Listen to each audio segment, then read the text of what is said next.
Bien, muchas gracias. Saludos desde Guatemala. El Seminario Internacional sobre la nueva Constitución chilena es un motivo ideal para tratar el desafío que significa fundar una estructura legal de un país. La convicción en la supremacía de la ley, mucho más importante que la propia democracia ateniense, fue compartida por las 1500 ciudades-estado griegas muchos siglos antes de nuestra era. A ella debían someterse gobernantes y gobernados. Y tuvo el propósito de limitar el poder arbitrario y opresor de los gobiernos. Bien dijo Benedetto Croce, que la historia no es más que la hazaña del ser humano por su libertad. Don Bernardino Bravo Lira, abogado chileno y extraordinario erudito y brillante historiador, investigó las etimologías de Isidoro de Sevilla, en particular aquellas que llevaban al pensamiento del poeta latino Horacio. En ellas se encontró la expresión de rex eris y recte facies, que fue inspiración para la formación de un orden legal que desde el siglo VI de la era cristiana reguló a los monarcas ibéricos que reinaron solos y sus actos estaban sometidos a la ley en respeto del pueblo. Don Bernardino expuso tal modelo ibérico junto al rule of law inglés, al règne de la loi francés y al Estado de Derecho alemán. El règne de la loi, sustentado en ideas de la Ilustración, surgió a partir de la Revolución Francesa, que terminó siendo totalitaria. El Estado de Derecho, por su parte, fue prohijado por el derecho administrativo alemán, concebido tras el Congreso de Viena de 1815, posterior a la derrota de Napoleón, que permitió la reconstrucción de los reinos germanos. Un Estado de Derecho que jamás consiguió asegurar la libertad y la paz, y que ha sido orden legal para dictaduras y totalitarismos, como el nazi, el soviético, el chino, la Rusia de Putin que destruye Ucrania ahora, y otras tantas tiranías tropicalizadas. Estado popular, social, democrático de derecho, de denominaciones varias, diversas, para enmascarar una opresión abyecta en nombre del derecho. En América Latina, el Estado de Derecho, patrocinado por la Europa continental, al Estado constitucional que era lo nuestro, al momento de la independencia de nuestros territorios. La vigencia constitucional que hizo repúblicas a nuestras naciones fue una incorporación de la forma romana de gobierno del año 509 antes de nuestra era, que execraba de la concentración del poder en pocas manos. El arquetipo constitucional surgió en América como portentosa creación jurídico-política del siglo XVIII, cuya esencia es el imperio de la ley con sumisión de gobernantes y gobernados, que representa el férreo límite a los abusos despóticos de los detentadores del poder.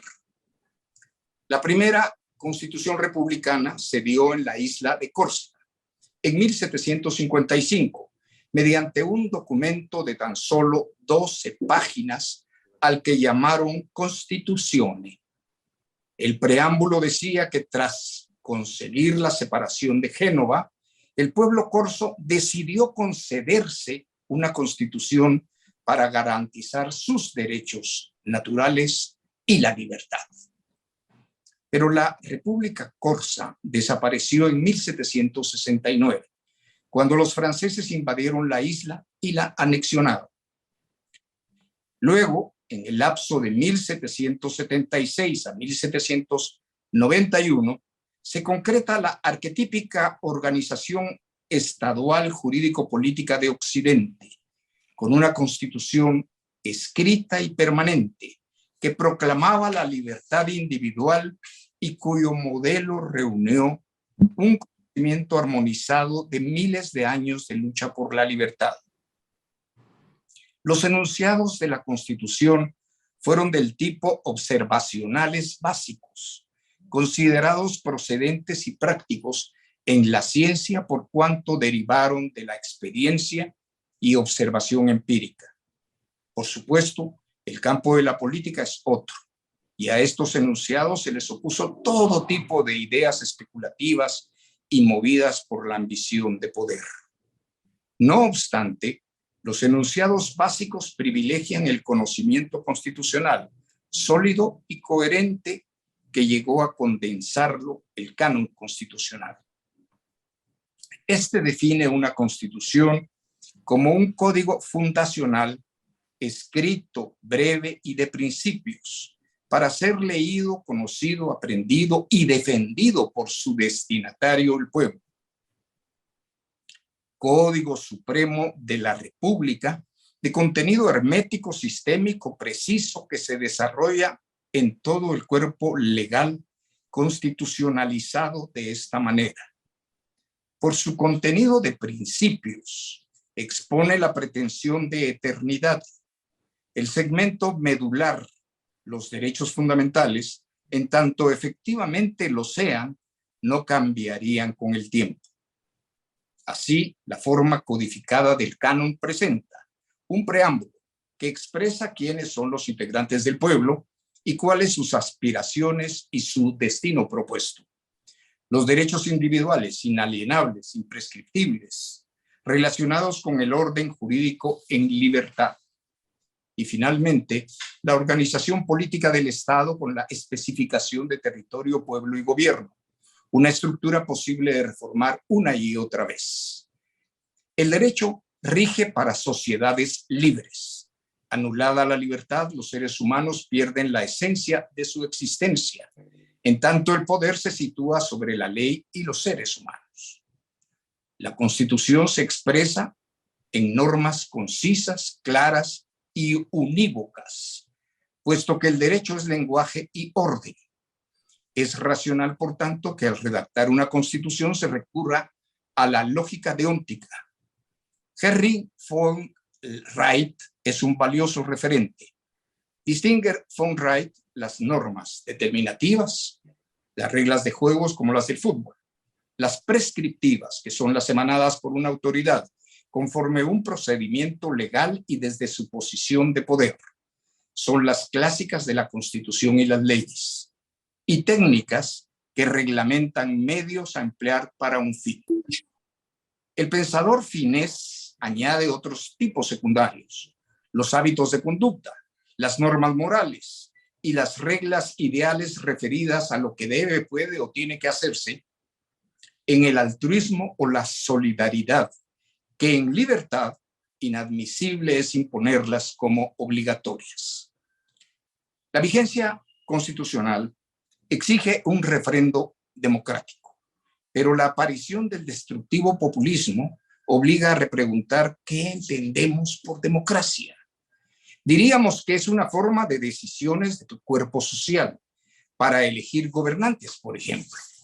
En su origen, por sorteo, como el de la antigua Atenas, que abominaba de los excesos de popularidad política y que les llevó a instaurar el ostracismo.